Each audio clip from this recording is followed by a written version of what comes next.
Mystical റോസിലാണുള്ളത്. അമ്പുടുവിൻ്റെ TC ഇവരിവിടുന്ന് എഴുതി തരുമെന്നൊക്കെ പറഞ്ഞിട്ടുണ്ട്. വേറെ ഒന്നിനുമല്ല, ഇവിടുത്തെ കുറച്ച് കാര്യങ്ങൾ ക്വസ്റ്റ്യൻ ചെയ്തതിൻ്റെ പുറത്താണ് അമ്പുടുവിൻ്റെ TC ഇവരെഴുതി തരും എന്ന് പറഞ്ഞത്. അന്തസ്സായിട്ട് അത് വാങ്ങാൻ തന്നെയാണ് ഇവിടെ നിന്നിട്ടുള്ളത്. അപ്പോൾ ഈ വീഡിയോ കാണുന്ന ആൾക്കാരാണ് മിസ്റ്റിക്കൽ റോസിനെ കുറിച്ചുള്ള അഭിപ്രായങ്ങൾ ദയവ് ചെയ്തിട്ട് താഴത്തുനിന്ന് കമൻറ്റ് ചെയ്യണം കേട്ടല്ലോ. ഡീറ്റെയിൽ ആയിട്ട് TC വാങ്ങിയതിന് ശേഷം ഞാൻ ബാക്കി പറഞ്ഞുതരാം. പൈസ മാത്രം ഇടാം. എനിക്ക് പേഴ്സണൽ കുറേ ആൾക്കാരുണ്ട് ഇവിടെ ശ്രദ്ധിക്കുന്നില്ല എന്ന് പറഞ്ഞാൽ ഇവിടെ ശ്രദ്ധിക്കുന്നില്ല. വെറുതെ മേടിക്കാം, വെറുതെ ഇതിങ്ങനെ കുഞ്ഞുമക്കളെ വിളിക്കുമ്പോൾ ഞങ്ങളെ പേര് പറയണ്ടെന്ന് പറഞ്ഞിട്ട് എന്നോട് സംസാരിച്ച കുറെ പേരൻസ് ഉണ്ട് ഇന്നലെ. അല്ല, അവരിങ്ങനെ ഇന്ന് കരയുമ്പോൾ അടിപൊളിയാവും. അപ്പോൾ നമ്മുടെയൊക്കെ സ്കൂൾ ലൈഫ് എന്ന് പറയുന്നത് ഒരുപാടധികം ഓർക്കാൻ ഇഷ്ടപ്പെടുന്നതും ഓർക്കാൻ ഇഷ്ടപ്പെടാത്തതുമായിട്ടുള്ള ഒരുപാടധികം കാര്യങ്ങൾ അങ്ങനെ നിറഞ്ഞിരിക്കുന്നതാണ് നമ്മുടെയൊക്കെ സ്കൂൾ ലൈഫ് എന്ന് പറഞ്ഞിരിക്കുന്നത് അല്ലേ.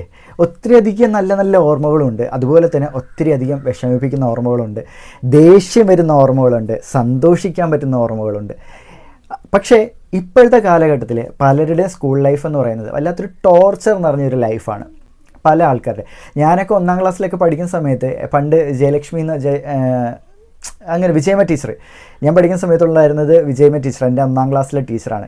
ഞാൻ ഇവരേക്ക് ഈ 1ാം ക്ലാസ്സിലെ ടീച്ചറൊക്കെ ഞാൻ ഈ ഓർത്തിരിക്കുന്നതിൻ്റെ കാരണം എന്താണെന്ന് വെച്ചാൽ അവരുടെയൊക്കെ പെരുമാറ്റം, അവരുടെ സഹകരണം, അതൊക്കെയെന്ന് വെച്ചാൽ നമുക്ക് ഇന്നും ഓർത്തിരിക്കാൻ പറ്റും. ഇന്നും ടീച്ചറുടെ വീട്ടിന് മുമ്പിൽ കൂടെ വരുന്ന സമയത്ത് ഇന്നും ടീച്ചർ നമ്മളെ വിളിച്ചെടുത്ത് സംസാരിക്കാറുണ്ട്. അപ്പോൾ അതൊക്കെ എന്തുകൊണ്ടാണെന്ന് വെച്ചാൽ അവർ നമ്മളുടെ അടുത്ത് അന്ന് കാണിച്ച സ്നേഹവും കരുതലും അവരുടെ ആ ഒരു കെയറിങ്ങും ഒക്കെ നമുക്ക് ഇന്നും അത് ഫീൽ ചെയ്യുന്നത് കൊണ്ടാണ് അവരോട് ഇപ്പോഴും നമുക്കൊരു ബഹുമാനവും കാര്യങ്ങളും തോന്നുന്നത്. ചിലയിടത്തെന്ന് വെച്ചാൽ ടീച്ചേഴ്സ് മോശമായിട്ട് പെരുമാറുന്നു, ചിലയിടത്ത് കുട്ടികൾ മോശമായിട്ട് പെരുമാറുന്നുണ്ട്. നമ്മൾ മുൻപൊരു വൈറലായ ഒരു വീഡിയോ കണ്ടതാണ്. സാറ് പുറത്തോട്ടിറങ്ങി, ഞാൻ സാറിനെ കൊല്ലും സാറേ, എനിക്ക് അങ്ങനെ ഒരു സ്വഭാവം ഉണ്ട് സാറേ എന്നൊക്കെ പറഞ്ഞിട്ടൊരു വൈറൽ വീഡിയോയിൽ ഒരു കുട്ടിയുടെ ഒരു ഭീഷണി. അതുപോലെ തന്നെ ചില ടീച്ചേഴ്സും ഇത്തരത്തിലാണ് കുട്ടികളോട് ചിലയിടത്ത് പെരുമാറുന്നത്. അതിന് പ്രായപരിധിയോ ഒന്നും തന്നെ ഇല്ല. അവർക്ക് ഏത് രീതിയിൽ വേണമെങ്കിലും പെരുമാറാം എന്നുള്ള രീതിയിലാണ്. ഇപ്പം ഈ വിഷയം ഞാൻ പറയേണ്ടായ കാരണം ഹെൽനോസ് പാട്ടയുടെ ഒരു സിസ്റ്ററുടെ കുട്ടിയെ സ്കൂളിൽ പഠിപ്പിക്കാൻ ഏൽപ്പിച്ചിട്ടുണ്ടായിരുന്നു. പ്രൈമറി സ്കൂളിലായിരുന്നു, 4 വയസ്സാണ് കുഞ്ഞിനുള്ളത്. അപ്പം ആ കുട്ടി മന്ദബുദ്ധിയാണ് എന്ന് പറഞ്ഞിട്ട് ആ കുട്ടിയെ സ്കൂളിൽ നിന്നും പുറത്താക്കി. അത് മാത്രമല്ല, അത് ചോദിക്കാൻ വേണ്ടി ചെന്ന അതായത് ഹെൽനോസ് പാട്ടയുടെ സിസ്റ്ററേയും അവർ ആക്ഷേപിച്ചിറക്കി വിട്ടു എന്ന് മാത്രമല്ല, അവരുടെ പേരിൽ കേസ് ഫയൽ ചെയ്യാൻ വേണ്ടി അവർ മുന്നോട്ട് പോയി. ഇപ്പം ഹെൽനോസ് പാട്ടയും അവരുടെ സിസ്റ്ററും കൂടെ ചൈൽഡ് വെൽഫെയർ സെൻറ്ററിൽ കേസ് ഫയൽ ചെയ്തിരിക്കുകയാണ്. അവർ നിയമപരമായിട്ട് മുന്നോട്ട് പോകുമെന്ന് തന്നെയാണ് പറഞ്ഞിരിക്കുന്നത്. മാത്രമല്ല, ആ കുട്ടിയെ മാത്രമല്ല, ആ വീട്ടുകാരെ പോലും അപമാനിക്കാനാണ് അവർ ശ്രമിച്ചത്. ഈ ഡൊണേഷൻ അതല്ലെങ്കിൽ ഫീസ് എന്നൊക്കെ പറഞ്ഞിട്ട് ഇവർ പിന്നെ എന്തിനാണ് ഈ ഇത്രയും വലിയൊരു ഹ്യൂജ് എമൗണ്ട് ഇവിടെ മേടിച്ചിട്ട് ഇങ്ങനെ സ്കൂൾ നടത്തുന്നത്? അതിന് ഏത് സ്കൂളുകാരാണെങ്കിൽ പോലും ഇത്തരത്തിലുള്ളൊരു വൃത്തികെട്ട രീതിയിലുള്ള വിദ്യാഭ്യാസത്തെ പണ്ട് പറഞ്ഞ് നമ്മൾ കേട്ടിട്ടുള്ളതാണ്, വിദ്യാഭ്യാസം ഇന്ന് കച്ചവടമാണ് എന്ന് പറഞ്ഞിട്ടുള്ളത്. സത്യത്തിൽ വിദ്യാഭ്യാസത്തിന് ഈ കച്ചവടമാക്കാൻ ശ്രമിക്കുന്നതിൻ്റെ ഭാഗമാണ് ഇത്തരത്തിലുള്ള സംഭവങ്ങൾ നടക്കുന്നത്. ഒരു കുട്ടിയെ നമ്മൾ സ്കൂളിലേക്ക് അയക്കുന്നത് ആ സ്കൂളിലുള്ള ടീച്ചർമാരുടെ, ആ സ്കൂളിൽ പ്രവർത്തിക്കുന്ന ഓരോ അംഗങ്ങളുടെയും വിശ്വാസത്തിൻ്റെ പുറത്താണ്. തങ്ങളുടെ കുട്ടികൾ അവിടെ സുരക്ഷിതരായിരിക്കും എന്നുള്ളൊരു വിശ്വാസത്തിലാണ് ഓരോ കുട്ടികളെയും ഓരോ മാതാപിതാക്കളും സ്കൂളിലേക്ക് അയക്കുന്നത് അല്ലേ. അപ്പം അവിടെ ചെന്നതിന് ശേഷം കുട്ടികൾക്ക് ഏർപ്പെടുന്ന പല ബുദ്ധിമുട്ടുകളും നമുക്ക് സത്യം പറഞ്ഞാൽ അത് ഭയങ്കരമായിട്ട് നമ്മളെ ബാധിക്കാറുണ്ട്. ഇപ്പം ഹെൽനോസ് പാട്ടയുടെ സിസ്റ്ററുടെ കുട്ടി, അതായത് ഹെൽനോസ് പാട്ട പറയുന്നത് അവരുടെ സ്വന്തം കുഞ്ഞ് തന്നെയാണ്, അവരങ്ങനെയാണ് കാണുന്നത്. സത്യമാണ്. ഒരു സഹോദരൻ്റെ അല്ലെങ്കിൽ സഹോദരിയുടെ കുഞ്ഞിനെ സത്യമായിട്ടും സ്നേഹിക്കുന്നവരാണെങ്കിൽ സ്വന്തം കുഞ്ഞായിട്ടായിരിക്കും കാണുന്നത്. അപ്പോൾ നമുക്ക് ഹെൽനോസ് പാട്ടയുടെ കുട്ടി എന്ന് തന്നെ വിശേഷിപ്പിക്കാൻ പറ്റും. കാരണം അവരും ആ വീഡിയോയിൽ അങ്ങനെ തന്നെയാണ് വിശേഷിപ്പിച്ചിരിക്കുന്നത്. എൻ്റെ മോൻ എന്ന് തന്നെയാണ് വിശേഷിപ്പിച്ചിരിക്കുന്നത്. അതുകൊണ്ട് തന്നെ ഹെൽനോസ് പാട്ടയുടെ ആ കുട്ടിയോട് അവിടുത്തെ ടീച്ചേഴ്സ് കാണിച്ചത് വല്ലാത്തൊരു ക്രൂരതയായിപ്പോയി. ആ സ്കൂളിൽ ഇത്തരത്തിലുള്ള പല ക്രൂരതകളും നടക്കുന്നുണ്ടെന്നാണ് ഈ ഹെൽനോസ് പാട്ട് അന്വേഷിച്ച സമയത്ത് മനസ്സിലായത്. കാരണം ആ സ്കൂളിൽ വിചിത്രമായിട്ടുള്ളൊരു പണിഷ്മെൻറ്റ് ഈ പ്രീ പ്രൈമറി സ്കൂളിൽ പഠിക്കുന്ന കുട്ടികൾക്ക്, അതായത് ഈ LKG പഠിക്കുന്ന കുട്ടികൾക്ക് കൊടുക്കുന്ന ഒരു പണിഷ്മെൻറ്റാണ് ബെഞ്ചിന് മേളിൽ ഇങ്ങനെ കയ്യും പൊക്കി നിൽക്കുക എന്നുള്ളത്. അത് എത്ര നേരം നിർത്തും എന്നൊന്നും നമുക്ക് പറയാൻ പറ്റില്ല. അപ്പം ഈ LKG പ്രീ പ്രൈമറി പഠിക്കുന്ന കുട്ടികൾക്കൊക്കെ ഇത്തരത്തിലുള്ള, അതായത് ഒരു 4 വയസ്സുള്ള കുട്ടിക്കൊക്കെ ഇത്തരത്തിലുള്ള പണിഷ്മെൻറ്റ് എന്ത് കാര്യത്തിനാണ് കൊടുക്കുന്നതെന്നുള്ള മനസ്സിലാവുന്നില്ല. മാത്രമല്ല, ആ കുട്ടി അവിടെ സ്കൂളിൽ പറഞ്ഞു വീണിട്ട് മേൽച്ചുണ്ട് അത്യാവശ്യം നല്ല രീതിയിൽ മുറിഞ്ഞ് ബ്ലീഡിങ് ആയിട്ടുണ്ടെന്ന് പറഞ്ഞായിരുന്നു. അപ്പം ഈ വീണതിനെക്കുറിച്ച് അവരുടെ അടുത്ത് ചോദിച്ച സമയത്ത് അങ്ങനെ വീണായിരുന്നു, ചെറിയ മുറിവല്ലേ, കുഞ്ഞു മുറിവല്ലേ, ഇങ്ങനെയൊക്കെ ചോദിച്ചെന്ന്. അപ്പോൾ ഒന്നും ആലോചിച്ച് നോക്കിയേ, അവിടെയുള്ള പഠിക്കാൻ വരുന്ന ഓരോ കുട്ടികൾക്കും ആ സ്കൂളിൽ എന്ത് സുരക്ഷിതത്വമാണുള്ളത്, സ്കൂളിൽ പഠിക്കുന്ന ഓരോ കുട്ടികളുടെ അവസ്ഥ എങ്ങനെയായിരിക്കും, ആ കുട്ടികളുടെ അടുത്ത് ഇവരെങ്ങനെയായിരിക്കും പെരുമാറുന്നത്. കന്നുകാലികളുടെ അടുത്ത് പെരുമാറുന്ന രീതിയിലാണ് ഈ 4 വയസ്സും 5 വയസ്സുള്ള കുട്ടികളുടെ അടുത്ത് ഇവരതിന് പെരുമാറുന്നത്.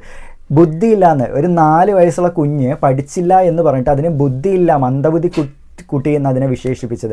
4 വയസ്സുള്ള കുഞ്ഞിന് എന്ത് ബുദ്ധിയാണ് വരുന്നത്? കളിച്ച് നടക്കുന്ന പ്രായം, അതായത് കിളിക്കാമ്പെട്ടിയും പാവയും വണ്ടികളും ഒക്കെ വെച്ച് കളിക്കുന്ന പ്രായത്തിലാണ് കുട്ടികളെ ആണെങ്കിൽ ഈ പ്രൈമറി LKG എന്ന് പറഞ്ഞുള്ള ഇവിടെ കൊണ്ട് ചേർക്കുന്നത്.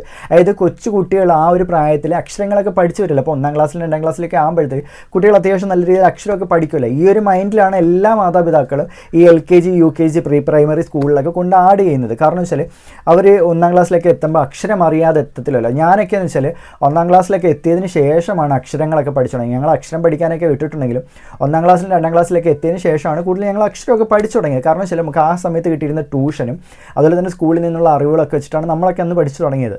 എല്ലാവരുടെയൊക്കെ ലൈഫ് ഇങ്ങനെയൊക്കെ തന്നെ ആയിരിക്കാം. ഇപ്പോഴാണല്ലോ ഈ LKG UKG പ്രൈമറി എന്നൊക്കെ വെച്ചിട്ട് ഒരുപാട് സ്കൂളുകൾ ഇപ്പോഴാണല്ലോ തുറന്നത്. ഇടയ്ക്ക് നാക്കൊന്ന് പഠിച്ചിട്ടോ, ക്ഷമിച്ചേക്ക്. അപ്പോൾ ആ കാലഘട്ടത്തിലൊന്നും അത്രയൊന്നും LKG UKG പ്രൈമറി ഒന്നും ഇല്ലായിരുന്നു. ആകെ ഉണ്ടായിരുന്ന അംഗനവാടിയും ഉണ്ട്, കുറച്ച് ട്യൂഷൻ സെൻ്ററും ഉണ്ട്, പിന്നെ ആണെങ്കിൽ ഇതുപോലെ സ്കൂളുകളും ഉണ്ട്. അപ്പോൾ ഈ കാലഘട്ടത്തിൽ ഏറ്റവും കൂടുതൽ കുട്ടികൾ ഏറ്റവും കൂടുതൽ മാനസികമായിട്ട് ബുദ്ധിമുട്ട് അനുഭവിക്കുന്ന ഒരു സമയമാണ് ഈ സ്കൂൾ, വിദ്യാലയം, കലാലയം എന്ന് പറയുന്നത്. കാരണം അവർക്ക് പഠിക്കുക എന്ന് പറഞ്ഞിട്ടുള്ള പ്രഷർ, അതായത് അവരുടെ ആ ഏജിനേക്കാളും കവിഞ്ഞുള്ള പ്രഷറാണ് ആ കുട്ടികൾക്ക് അവിടെ കിട്ടുന്നത്. LKG പഠിക്കുന്ന അല്ലെങ്കിൽ ഒരു 4 വയസ്സുള്ള ഒരു കുഞ്ഞിന് എന്തുവാണ് പഠിക്കുക, അല്ലെ എന്തിന് പഠിക്കേണ്ടത്, എന്തിനാണ് ഞങ്ങളിങ്ങനെ പഠിക്കുന്നത് എന്ന് പോലും അറിയില്ല. ഒന്ന് ആലോചിച്ച് നോക്കി, ഈ 4 വയസ്സുള്ള കുഞ്ഞിൻ്റെയൊക്കെ മാനസികാവസ്ഥ എന്തായിരിക്കും? നമ്മളൊരു പാട്ട് പഠിപ്പിച്ച് കൊടുക്കുന്നത് പോലെയോ അല്ലെങ്കിൽ ഒരിടത്ത് കളിക്കാൻ കൊണ്ടിരുത്തുന്നത് പോലെ അല്ല ഒരു സ്കൂളിൽ കൊണ്ടിരുത്തുമ്പോൾ ആ കുഞ്ഞ് അവിടെ ഇരിക്കുന്നത്. ആ കുഞ്ഞ് പഠിക്കുന്നതും ആ രീതിയിലല്ല. അതെന്ന് വെച്ചാൽ അവിടെ കളിച്ചും ചിരിച്ചും കൂട്ടുകാർക്കൊപ്പം കളിയും തമാശയൊക്കെ പറഞ്ഞൊക്കെ ഇരിക്കുന്നത്. ഇവർ ഈ പറഞ്ഞു കൊടുക്കുന്ന ഈ ഇംഗ്ലീഷും വായിക്കൊള്ളാത്ത ആ സാധനങ്ങളൊക്കെ പറഞ്ഞു കൊടുത്തു കഴിഞ്ഞാൽ അവർക്കത് മനസ്സിലാവണമെന്നില്ല, അവർക്കത് പെട്ടെന്ന് എഴുതിയെടുക്കണമെന്നോ അവരത് ക്യാച്ച് ചെയ്യണമെന്നൊന്നുമില്ല. ഇപ്പം ഹെൽനോസ് പാട്ട് പറഞ്ഞ കാര്യമാണ്, ഞാൻ റിയാക്ഷൻ വീഡിയോസൊക്കെ അത്യാവശ്യം ചെയ്യുന്നതാണ്. അപ്പം ഞാൻ ഇങ്ങനെ റിയാക്ഷൻ വീഡിയോ ചെയ്യുന്ന എനിക്ക് തന്നെ ഈ ഒരു അവസ്ഥ വന്നപ്പോൾ ഞാൻ ആലോചിച്ച് പോയി, അപ്പം മറ്റുള്ളവരുടെയൊക്കെ അവസ്ഥ എന്തായിരിക്കും? എന്നെ അവർക്ക് അറിയാവുന്നതാണ്, അറിഞ്ഞിട്ട് പോലും എൻ്റെ അടുത്ത് ഇങ്ങനെ പെരുമാറിയെന്ന്. കാരണം ഹെൽനോസ് പാട്ട് ചിലപ്പോൾ വിചാരിച്ച് കാണും താൻ അവിടെ നേരിട്ട് ചെല്ലുമ്പോഴത്തേക്ക് സംസാരിച്ച് കഴിയുമ്പോഴത്തേക്ക് കാര്യങ്ങളൊക്കെ സോൾവ് ആവും എന്ന് വിചാരിച്ച് കാണും എന്നാണ് ഹെൽനോസ് പാട്ട് ചിലപ്പം വിചാരിച്ചിട്ടുണ്ടാവുക. ഹെൽനോസ് പാട്ട് പറയുന്നുണ്ട്, കുറേ നേരം ഞാനാണെങ്കിൽ ശാന്തമായിട്ടിരുന്നു, അവർ പറയുന്നതൊക്കെ കേട്ട് നമ്മുടെ കുട്ടി നാളെ ഇവിടെ പഠിക്കേണ്ടില്ലേ എന്ന് വിചാരിച്ചിട്ട് കുറേ നേരം അവർ പറയുന്ന കാര്യങ്ങൾ കേട്ടിരുന്നു. പക്ഷേ എന്നിട്ടും ഒരുപാട് ഭയങ്കരമായിട്ട് മോശപ്പെട്ട രീതിയിൽ ഇവരോട് പെരുമാറിയെന്ന് മാത്രമല്ല ഷൗട്ട് ചെയ്ത് ഗെറ്റ് ഔട്ട് അടിച്ചു എന്നാണ് പറഞ്ഞത്. അപ്പം ഇവരുടെ കയ്യിൽ നിന്ന് ഡൊണേഷൻ മേടിച്ചു, ഇവരുടെ കയ്യിൽ നിന്ന് ഫീസ് മേടിച്ച് അവിടെ വെച്ചിട്ടാണ് ഈ പറയുന്നത് ഇറങ്ങിപ്പോകാനായിട്ട്. അപ്പോൾ അവരെന്തിനത് പറയുന്നത്? എന്നാൽ ഇവർ വാങ്ങിച്ച പൈസ തിരിച്ചു കൊടുത്തിട്ടല്ലേ പറയേണ്ടത്. അത് മാത്രമല്ല ആ കുട്ടിയെ മാതാവ് പറയുന്നത്, അതായത് ഹെൽനോസ് പാട്ട ആണെങ്കിൽ ഹെൽനോസ് പാട്ടയുടെ സിസ്റ്റർ ആണെങ്കിലും പറയുന്നത്, ആ കുട്ടിക്ക് പോയമൊന്നും അങ്ങനെ കറക്റ്റായിട്ട് അറിയത്തില്ല. അതായത് കവിതകളൊക്കെ പഠിപ്പിച്ചു കൊടുത്തൊന്നും കറക്റ്റായിട്ട് അറിയത്തില്ല. ഇന്നത്തെ കാലത്ത് കുട്ടികൾക്കാണ് ലിറ്റിൽ അല്ല വണ്ടർ ലിറ്റിൽ സ്റ്റാർ, ഓക്കെ, ആ സോങ് ഒക്കെ അറിയാം. അതുപോലെ തന്നെ ഒരുപാടധികം കവിതയും കാര്യങ്ങളൊക്കെ അറിയാമെന്നാണ്. നമ്മുടെ കുട്ടികൾക്കൊക്കെ മിക്കപ്പോഴും കവിതയും കാര്യങ്ങളൊക്കെ അറിയാം. ഈ 4ാം ക്ലാസ്സുള്ള കുട്ടിക്ക് എന്ന് വെച്ചാൽ അങ്ങനെ പറയാൻ നമുക്ക് പറ്റത്തില്ല പാട്ടുകൾ അറിയാവുന്നുള്ളത്. എന്നിട്ട് ആ കുഞ്ഞിനാണെങ്കിൽ 1-2 പാട്ടുകൾ അറിയാം എന്നാണ് പറയുന്നത്. പക്ഷേ സ്കൂളിൽ നിന്ന് പഠിപ്പിച്ച് കൊടുക്കാൻ വേണ്ടി വിട്ട പദ്യങ്ങളൊന്നും ആ മോനെ അറിയത്തില്ല. ആകെ 2 പാട്ടങ്ങനെ അറിയത്തുള്ളൂ, വേറൊന്നും അറിയില്ലെന്നാണ് പറയുന്നത്. അങ്ങനെ പാട്ടറിയാത്ത ആ കുട്ടിക്ക് A+ ആണ് കവിതയ്ക്ക് കൊടുത്തിരിക്കുന്നത്, കവിത പാരായണത്തിന് കൊടുത്തിരിക്കുന്നത്. ഇത് ഇംഗ്ലീഷിലുള്ള പോയം ഇതിന് കൊടുത്തിരിക്കുന്നത് A+ ആണെന്നാണ് അവർ ആ കാർഡ് കാണിച്ചത്. കാർഡിനകത്ത് എല്ലാം ഉണ്ട്, എത്ര മാർക്ക് കിട്ടിയിരിക്കുന്നത് എന്നുള്ളത്. 25-ൽ 21 മാർക്കാണ് കവിതയ്ക്ക് കിട്ടിയിരിക്കുന്നത്. അതുപോലെ തന്നെ ഓരോ കാര്യങ്ങളും പറഞ്ഞിട്ടുണ്ട്. അപ്പം അതിനകത്ത് ഹെലനോസ് പാട്ട് പറയുന്നൊരു കാര്യമുണ്ട്. അപ്പം ഇവരെ കബളിപ്പിക്കാൻ വേണ്ടി അല്ലെങ്കിൽ വീട്ടുകാരെ കബളിപ്പിക്കാൻ വേണ്ടിയിട്ടായിരിക്കും ഇങ്ങനെ ചെയ്യുന്നത്. കാരണം ഈ കുട്ടി മന്ദബുദ്ധിയാണ്, ഈ കുട്ടി ഒന്നും പഠിക്കുന്നില്ല, ഇത് വേണ്ട പോലെ എല്ലാ കാര്യങ്ങളും ചെയ്യുന്നത് എന്ന് പറഞ്ഞ ആ കുട്ടി അത് ചെന്ന ആ ഫസ്റ്റ് സെമസ്റ്ററിലും സെക്കൻഡ് സെമസ്റ്ററിലും ആ കുട്ടിക്കാണെങ്കിൽ അത്യാവശ്യം നല്ല മാർക്കാണ് ഉണ്ടായിരുന്നത്.